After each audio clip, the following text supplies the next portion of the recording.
दोस्तों आमतौर पर तो एक जगह से दूसरी जगह जाने के लिए हमें कभी ना कभी एक ब्रिज के ऊपर से तो गुजरना ही पड़ता है। दुनिया भर में ऐसे तो कई बेजोड़ पुल या कहे तो ब्रिज मौजूद हैं जो अपने निर्माण और कारीगरी के लिए पूरी दुनिया में अपनी एक अलग पहचान बनाने में सफल रहा है। कभी कभी तो इन ब्रिजों को देश का गौरव भी कहा जाता है। लेकिन आज हम बात करने वाले हैं एक ऐसे ब्रिज के बारे में जो कई दशक बीतने के बाद भी ब्रिज को कोई नुकसान नहीं हुआ है। अगर आप भी जानना चाहते हैं उस ब्रिज के बारे में तो वीडियो को स्किप ना करके पूरा वीडियो देखिए। तो RK स्टूडियो के वीडियो में आपका फिर से स्वागत है।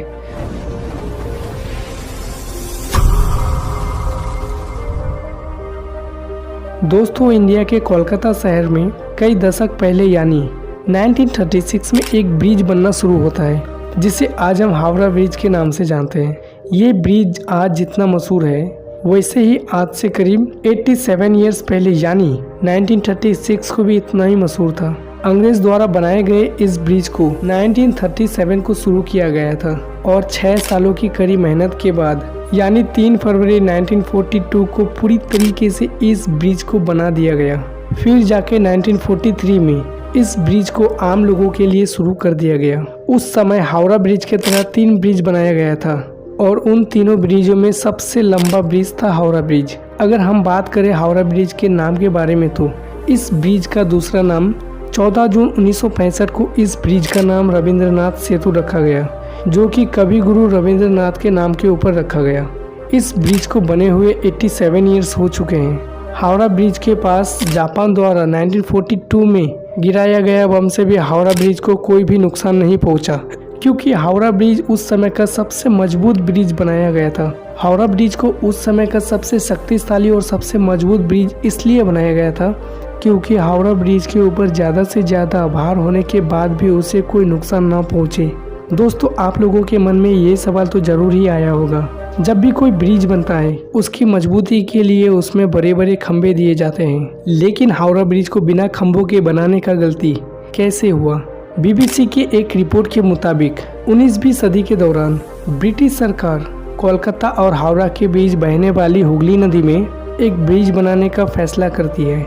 जो नदी के ऊपर ब्रिज में कोई भी खंभा नहीं होगा बल्कि नदी के दोनों किनारों में होगा। इस ब्रिज को इस तरीके से डिजाइन किया गया था जो कि बिना खंभों के भी ज्यादा से ज्यादा भार उठा सकते हैं। इस ब्रिज में कोई भी खंभा नहीं होने का ये भी कारण था जैसे हुगली नदी में गुजरने वाले जहाजों को कोई भी परेशानी ना हो, क्योंकि उस समय ज्यादातर सभी प्रकार के काम नदी यात्रा के द्वारा ही किया जाता था। दोस्तों लेकिन हम लोग ज्यादातर कोई भी चीज को जोड़ने के लिए नट बोल्ट का ही इस्तेमाल करते हैं, लेकिन आज से करीब 87 इयर्स पहले बनाया गया हावड़ा ब्रिज को जोड़ने के लिए नट बोल्ट ना यूज करके रिपीट का यूज किया गया था। दुनिया में ऐसे तो कई ब्रिज बनाए गए थे जो अपनी एक पहचान बना रहे थे, लेकिन हावड़ा ब्रिज एकमात्र ऐसा ब्रिज था जो देश में ही नहीं बल्कि पूरी दुनिया में अपनी एक अलग पहचान बना चुका था। इस ब्रिज को बनने में करीब 26.5 टन स्टील का उपयोग किया गया था, लेकिन हैरानी की बात तो ये है 26.5 टन स्टील में 23.5 टन स्टील टाटा कंपनी दे चुका था। लेकिन हैरानी की बात तो ये भी है ब्रिज के दोनों किनारों में मौजूद 280 फीट के खंभों पर ही पूरा ब्रिज का भार है। अगर बात करें इस ब्रिज की कुल लंबाई के बारे में तो इसकी कुल लंबाई 705 मीटर है जो कि 2313 फीट बनते हैं। और इस ब्रिज की कुल चौड़ाई के बारे में अगर बात करें तो 21.6 मीटर चौड़ी ये ब्रिज। इस ब्रिज में चलने वाले पहले वाहन के बारे में अगर बात करें तो वो पहला वाहन था ट्रम, जो कि एक प्रकार का रेल वाहन होता है। ये वाहन अक्सर बाहरी देशों में रोड के किनारे चलते हुए देखे जाते हैं। इस ब्रिज के ऊपर सूरज की तेज धूप पड़ने के कारण ब्रिज कई मीटर लंबी हो जाती है। तो आज के वीडियो में बस इतना ही। जल्द मिलते हैं अगले वीडियो में। उम्मीद करता हूँ कि RK स्टूडियो की वीडियो आपको पसंद आई होगी।